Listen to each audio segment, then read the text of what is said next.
So good morning. I'm Dabney Sanders, and I serve as chair of the Public Art Endowment Steering Committee.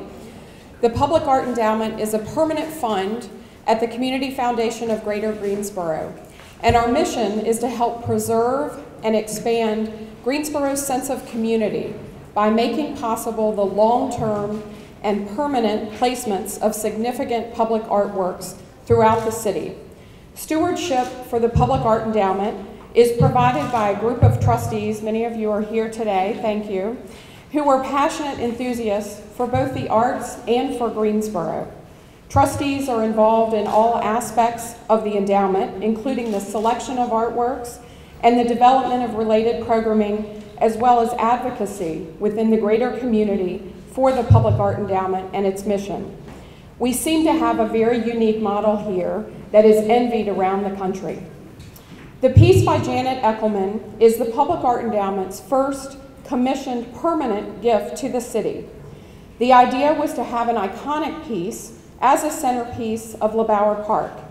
The Edward M. Armfield Senior Foundation decided to join the Public Art Endowment and LeBauer Park to participate with a generous $1 million grant to support the artwork, with the intent that it would represent and honor the textile industry, which is where their foundation's funding originated, along with the industry's workers and their families. And we've recognized Medina Dare before, but I'd like to again.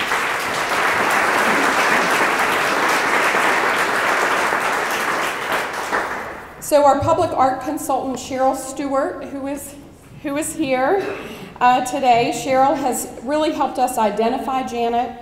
She has worked very hard to get us through the artist negotiation process, the fabrication process, and now on to installation. So thank you, Cheryl, for that hard work.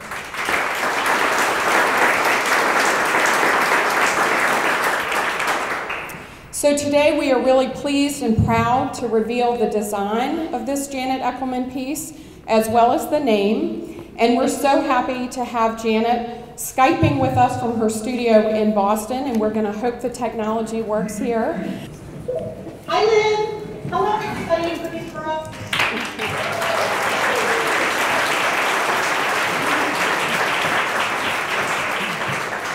Hi, Janet. It's Dabney here.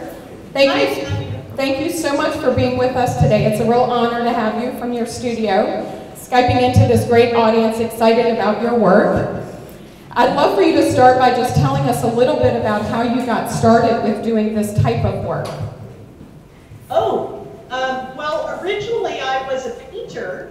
Let me see if I can see you all properly. I was a painter, and I applied to teach painting on a Fulbright in India. Well, in terms of how I started making this work, you might wonder, like, how is it that you became a sculptor using fishing nets? I would not have imagined that. I studied history in college and graduated from Harvard University. And my dad said, you know, I announced to them I wanted to be an artist. And my father said to me, have any of your professors told you that you have talent and you should pursue this? And I said, well, no. And I said, but it's the only thing I want to do. And so I set out on a life of exploration, and I moved to Bali, Indonesia, on my own. I had $300 in my pocket and a ticket. And so off I went as a 21-year-old to become an artist. And so I was painting for about 10 years when I decided that I wanted to find the source of culture that my work, my paintings were inspired by. In Bali, the culture came from India. So that's why I was setting off to India to study painting and to give exhibitions of my painting at the U.S. Embassy was sponsoring around the country. And I shipped all of my paints and my special brushes, which were 1 feet in length, because I make these expressive abstract works. And I arrived in India, and my paints didn't. and under this incredible pressure to deliver these exhibits that I had no work for, I looked around and I said, well, I can complain about what's not here, or I can open myself to what is here. And I was in a fishing village. And so I started working with those fishermen and learning how they make nets, and I began making my first sculpture. And so that is the path from India to Greensboro that has led to this new sculpture titled Where We Met. Great, well that's such an exciting and interesting way to get into this. Tell us a little bit about this particular piece. The idea was to honor the textile industry and those families. Tell us about how you did that with this piece.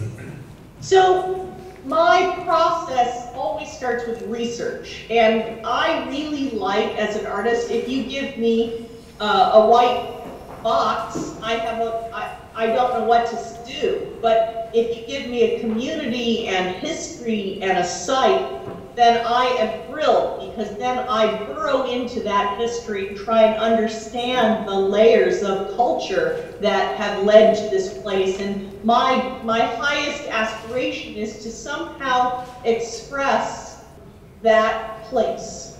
And so here in Greensboro, I started researching as much as I could from the History Museum, from reading, from everywhere I could. And the Armfield Foundation had talked to me about their role historically in the textile mills. And I started to learn about aspects of Greensboro, that it was the textile capital of the world, and that it was also called the Gateway City, which really intrigued me, that it was the place where these 6 different railroad lines all came together, and Greensboro was the hub. It was the gateway city, and it seemed to me that that was an idea that linked its past with its future and its continual reinvention of itself in every era, because the time of textile mills was another century. But yet the infrastructure, the fact that Greensboro is this hub where different lines come together and different cultures, different race, gender, ethnicity, so many different people came to Greensboro and intersected with one another. That's how Greensboro became the global textile capital of the world.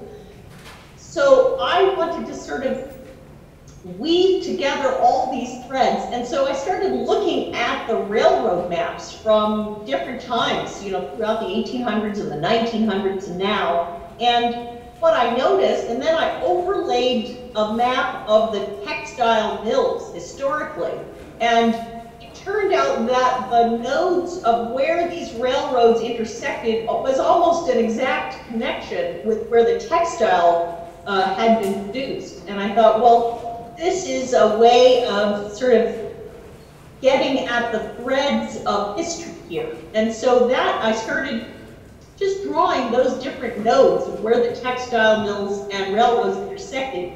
And I made a drawing of that. And we had also been looking, because LeBauer Park is this new flowering green and colorful park, I've been looking at the native flora, the native seed pods of the region. And I had pinned up on my bulletin board, which is a whole wall, I had these pictures of seed pods. And it looked almost identical, this drawing I had made of railroad and textile history nodes and the seed pod. And I thought, well, there it is. It's like nature and culture and history coming together. And then when I started to develop the form itself, the color of it, I wanted to really acknowledge the history of many different communities in Greensboro, and that the strength that I observe is that these communities have all interwoven and come together to create what is Greensboro today. And I want to acknowledge that and celebrate that. So what you'll see in the sculpture are these different lines of color all interweaving together around this form. And you'll even see it's primarily in the sort of warm temperature colors, these hot colors of the sun.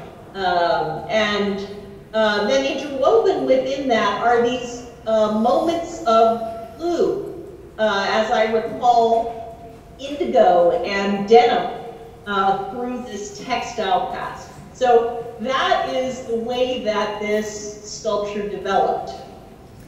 Well, Janet, yes.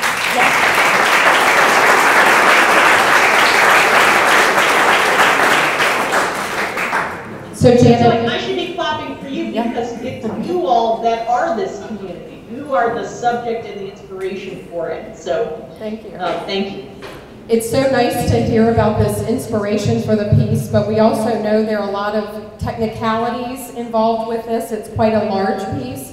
Could you talk a little bit about the infrastructure, the material, and also what will happen each winter season with this particular piece? Okay. The sculpture is made of 2 layers. So in the sort of practical, factual sense, there is a structural layer, which we call the hard net, which is hand-spliced ropes. And that is the part that is tracing the railroad map as it comes together with the central point being Greensboro. But the farthest point is actually all the way to the coast, and you can see it. We've kept north and south correct in the park. That is made of a very strong material. It's actually stronger than steel. In fact, 15 times stronger than steel. So 15 pounds of steel and 1 pound of this material, ultra high molecular weight polyethylene, is equivalent in strength. So that's why we're able to make it look very light, but in fact it's immensely strong. So that's the hard net. And in terms of strength, I'm looking at the notes from our engineer, the wind load force that it can accommodate is 6 tons or 12,000 pounds of force on any specific point at the top of the masts. So there are 5 points which hold up the sculpture, 4 independent masts, each of which is up to 60 feet tall, looking at the numbers. And the 5th one is at the stage of this new theater. So here is the hard net, and then suspended or draped from that softly and gently able to move in the wind is what I call the sculptural net, or our engineers call the soft net. So there's the hard net and the soft net. And the soft net is the part where I am expressing the colors of all of these elements woven together in the history and culture of Greensboro. So the material for that soft net is a very robust material called PTFE, polytetrafluoroethylene. And that is the same material that Teflon is made of. So if you're cooking an egg in a fry pan, you can say, oh, that's the same material if you have a nonstick pan. So it's made of this incredibly robust, non-porous fiber, PTFE. It's the same stuff that astronaut spacesuits have the fabric made of. And it is very the color is very strong, and it resists degradation from the sun. Its UV resistance is incredibly high, and that's why we selected it.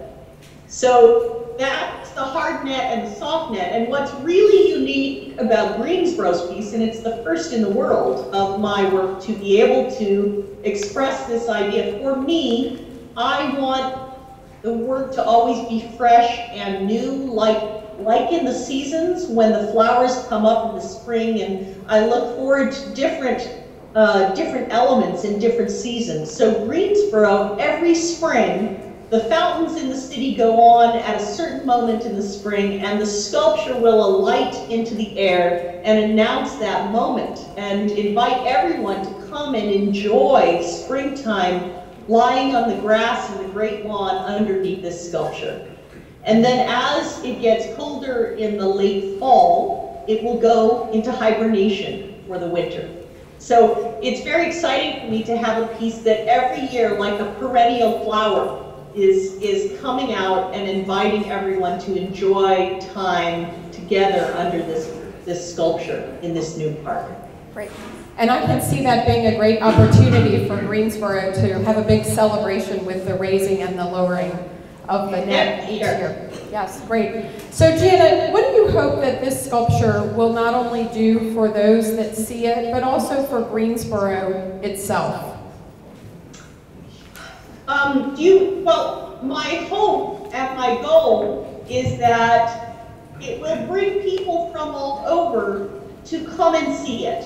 A kind of destination work that will not only bring people to Greensboro, but encourage them to ask about Greensboro. Like, as they look at the sculpture and they start to learn about it and what it means and learn about Greensboro itself. So my hope is that it will be part of this revitalization that is already underway in downtown Greensboro.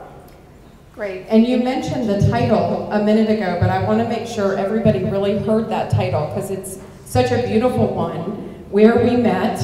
And I'd love for you to talk a little bit about just your inspiration for that particular title. Well, the title, Where We Met, for me is focusing on the social aspects.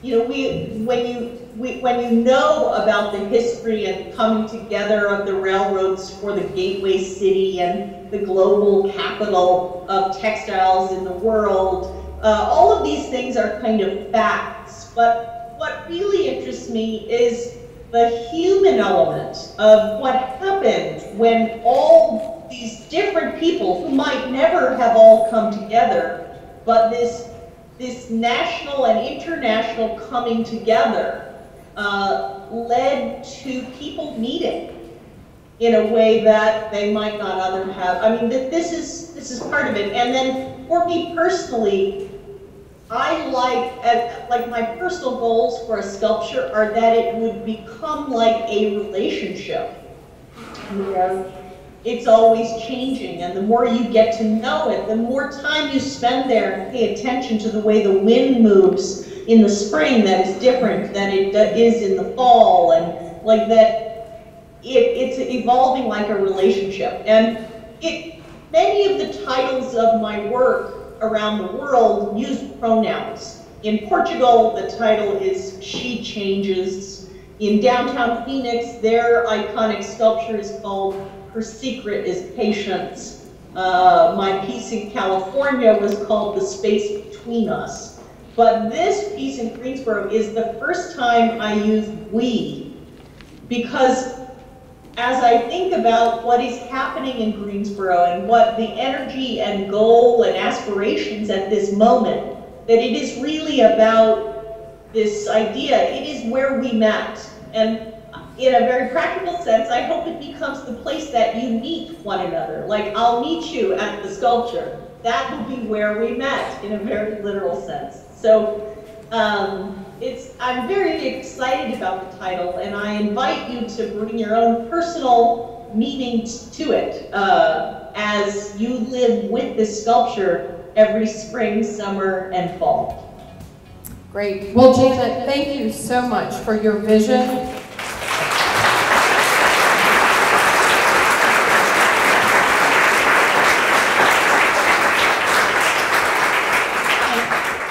For your vision and your craftsmanship. We cannot wait to see it in person in just a few months. So thank you, Janet. Thanks again. Bye-bye, everybody.